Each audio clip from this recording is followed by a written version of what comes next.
प्रधानमंत्री नरेंद्र मोदी गरीबों को अच्छे और सस्ते मकान देने के लिए, फ्री में मकान देने के लिए योजना चालू की थी, प्रधानमंत्री आवास योजना।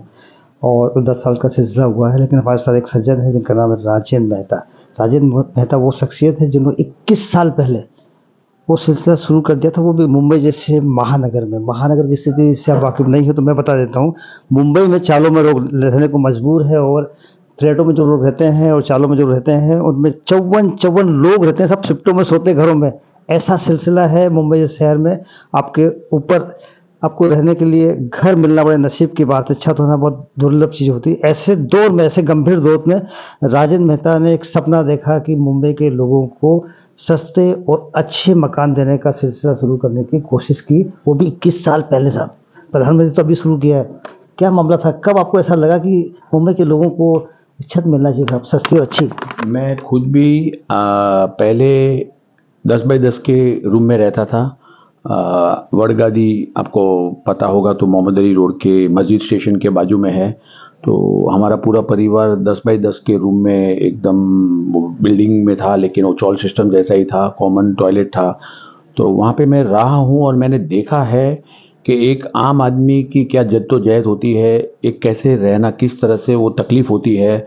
सुबह जल्दी जाना होता है और कॉमन टॉयलेट होता है तो कैसे लाइन लगाना होता है, ये सब मैंने देखा है बहुत नज़दीक से, इसको मैंने जिया है। और तभी से मेरे दिमाग में हमेशा ये चलता था कि कैसे इस वर्ग को इस झंझट से बाहर निकाला जाए। ये चॉल सिस्टम, पगड़ी सिस्टम, लिव इन लाइसेंसी, फोटो पास, झोपड़पट्टी में जो लोग रहते हैं, इनको कैसे निकाल के सोसाइटी में लाया जाए। आज की तारीख में अगर मैं कहूँ तो जो जितने आतंकवादी, चोर लोग, ये सब जो जो निकलते हैं, जो ये पॉकेट मार वगैरह वगैरह, तो ये सब कहाँ से निकलते हैं? ये सब चॉल सिस्टम के वहाँ से निकलते। ये क्या करते हैं बेचारे, खुद चॉल सिस्टम में रहते हैं, अमीरों को देखते हैं बड़े बड़े फ्लैट में रहकर, और उनकी ख्वाहिशें उनको दिखती है कितने मस्त और कितने मज़े से रह रहे हैं वो। तो वो शॉर्टकट अपनाते हैं फिर, और उस शॉर्टकट में ये सारे खेल होते हैं। तो इनको अगर सोसाइटी में लेकर जाया जाए तो मुझे पूरा यकीन है कि हम समाज से बहुत कुछ गंदगी बाहर निकाल सकते हैं। सरकार कितना भी बोले कि हमको ये करना है, हमको वो करना है, हमको ऐसा करना है, हमको गरीबों के लिए ये, मेरा एक ही बात है, पहले एक ही बात करो कि इनको चॉल सिस्टम, झोपड़पट्टी से बाहर निकालो, और बाद में आप बोलो कि ये करना है वो करना है। अगर उनको शिक्षा ही नहीं है, जो बाबा साहेब आम्बेडकर साहब हमेशा बोलते थे, सीखा, संगठित हुआ, संघर्ष करा, ये उनका नारा था। तो ये नारे के ऊपर तो ये काम ही नहीं कर रहे, बिल्कुल ही इनका कोई सोच ही नहीं है। सीखा, पहला शब्द सीखा। सीखा का मतलब क्या? पहले सीखो, फिर संगठित हो, और बाद में संघर्ष करो। आज की तारीख में क्या सिखा रहे? सीखना जो सब बाद में है, डायरेक्ट संघर्ष करो। तो मैं आपको रोकना चाहूँगा मेहता जी, सरकार अपनी लेवल से कोशिश भी कर रही है। जहाँ तक मैं समझता हूँ, महाराष्ट्र एक ऐसा राज्य है जहाँ पे एसआरए जैसी स्कीम चलती है, स्लम निर्मूलन के लिए सरकार योजना बनाती है। वो कोशिश तो सरकार अपनी तरफ से कर ही रही है सर। कोशिश तो सभी कर रहे हैं।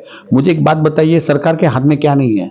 सरकार चाहे तो बहुत कुछ कर सकती है, मगर विजन होना मांगता है, मंशा होनी चाहिए अंदर से, और वो मुझे कहीं तो भी नहीं दिखती है। भले वो कौन सी भी सरकार हो, हम बड़े खुशी से 5 साल के बाद सरकार बदली कर देते हैं, या 10 साल के बाद सरकार बदली कर देते हैं, और फिर हम बोलते हैं कि नहीं अभी ये सरकार आई तो ये अच्छा। बेचारा एक आम आदमी क्या कर रहा है सर? खाली वो आशावादी बन के बैठा हुआ है।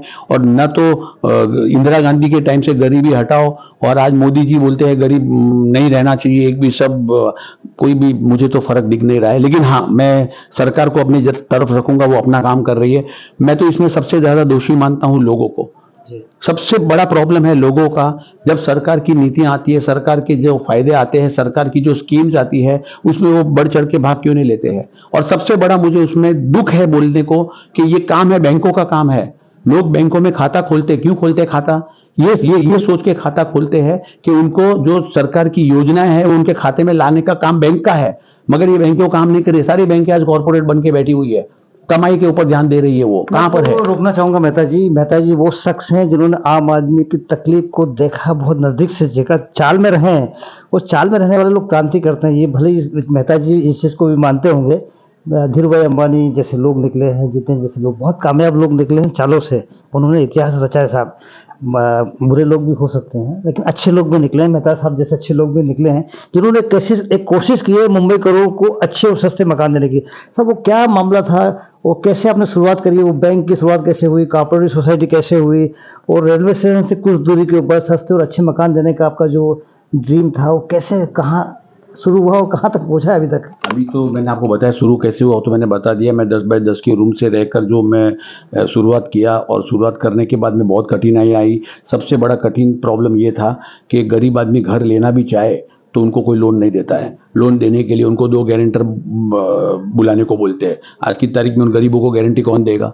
और अगर उनको गारंटर नहीं मिला तो ज़िंदगी में कभी घर नहीं ले पाएंगे। तो वो मैंने खुद ने अपना क्रेडिट सोसाइटी बनाया, और वहाँ पे विदाउट गारंटर, मैं रिपीट कर रहा हूँ, वापस से आपके चैनल के माध्यम से बोलता हूँ, विदाउट गारंटर हम लोन देते हैं। क्यों? कि हम लोगों की अंदर की वो देखते हैं कि हमको घर लेना है। और मैं आपको बोलता हूँ कि अगर उन्होंने घर के लिए लोन लिया ना, वो अपने आप को बेच देंगे, लेकिन वो घर बेचने नहीं देंगे, वो घर बिकने नहीं देंगे, क्योंकि वो घर उनकी इज्जत है, वो सब। और वो बराबर आज तक जितने भी मैंने लोन दिए हैं मेरे यहाँ से, एक भी बंदे ने अभी तक ईएमआई लैप्स नहीं किया है। ये तो आगे आपने घर की बात की, मैं घर के अलावा बोलता हूँ कि चलो घर तो दे दिया, घर के देने के बाद में एजुकेशन का क्या? आज मुझे बताइए, जितने डॉक्टर, एडवोकेट, वकील, ये सब कहाँ से निकलते हैं? ये सब पैसे वालों के यहाँ से निकलते। क्यों? कि पैसे वाले लोग अफोर्ड कर पाते हैं उनकी फीस भरना मेडिकल का, उनका ये सब जो भी तामझाम करना। ये गरीब आदमी बेचारा अफोर्ड नहीं कर पाता है, और उसका बच्चा होशियार होता है, 91, 95, 96% आने के बाद भी वो बेचारा दाखिला नहीं ले पाता है मेडिकल में, क्योंकि वो फीस नहीं भर पाता है। अब उनको डरने की जरूरत नहीं है, हमारी क्रेडिट सोसाइटी बैठी हुई है। मैं सिर्फ लोगों से यही अपील करता हूं कि खाली खाता खोलिए। खाता खोलने के बाद में आपके बच्चे की परवरिश, आपके बच्चे का एजुकेशन की जवाबदारी हमारी होगी। क्या बात है।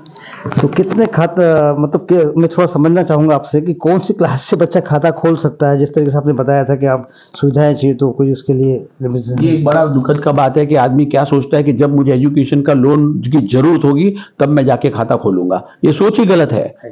आपको खाता, आपका बच्चा पैदा हुआ तभी से, मैं तो बोलता हूं खाता खोलने में क्या प्रॉब्लम है? आपको कहीं 1 रुपया भरना नहीं है, 1 रुपया किसी को देना नहीं है, 1 रुपया किसी को लेना नहीं है। आपके खाते में आपके पैसे पड़े हैं, आपको हर साल डिविडेंड मिलता है, आप खाता नहीं खोलते, आप शेयर होल्डर हो। शेयर होल्डर मतलब आप बैंक के मालिक हो, हर साल आपको बैंक का डिविडेंड मिलता है। तो किस बात की सोच? इधर पूछू, उसको पूछू, कोई आपको मदद करने नहीं आने वाला है। मेरा सिंपल सा बोलना है, खाता तुरंत खोलना चाहिए उनको, बिना सोचे समझे सीधा आके खाता खोलना। किसी को देना नहीं है, किसी से 1 रुपया लेना नहीं है। खाता खोला, जितना जूना खाता होगा उतना मेरे को लोन देने में आसान होगा उनको।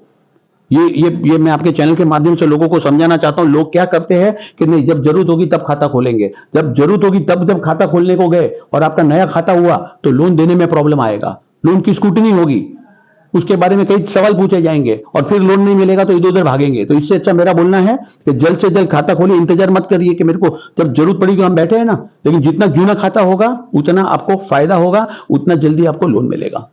एजुकेशन के अलावा मेडिकल क्षेत्र में भी कुछ आपका प्लान? यस, हर साल एक बात ये बहुत जरूरी है, मेरा ये बोलना है कि आज की तारीख में सबसे ज्यादा आप हॉस्पिटल्स में वगैरह जाओ तो आपको सबसे ज्यादा बीमार व्यक्ति गरीब आदमी ही मिलेगा।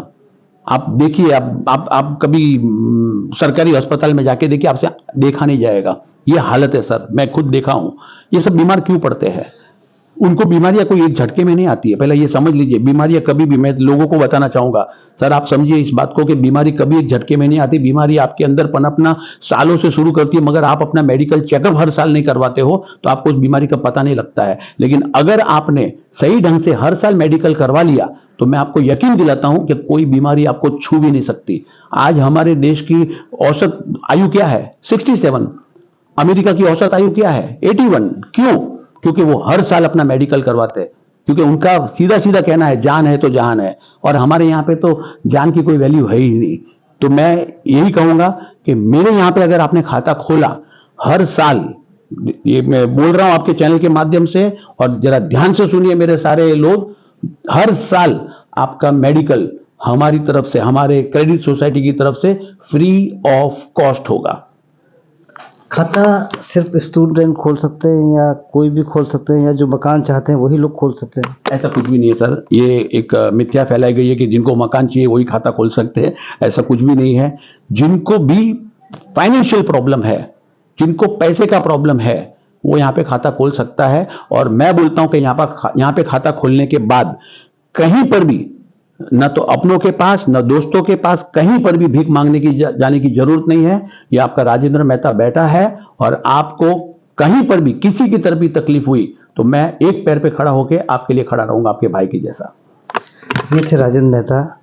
फिलहाल के लिए इतना ही। जय हिंद 24 के लिए मैं हितेंद्र पवार, मुंबई।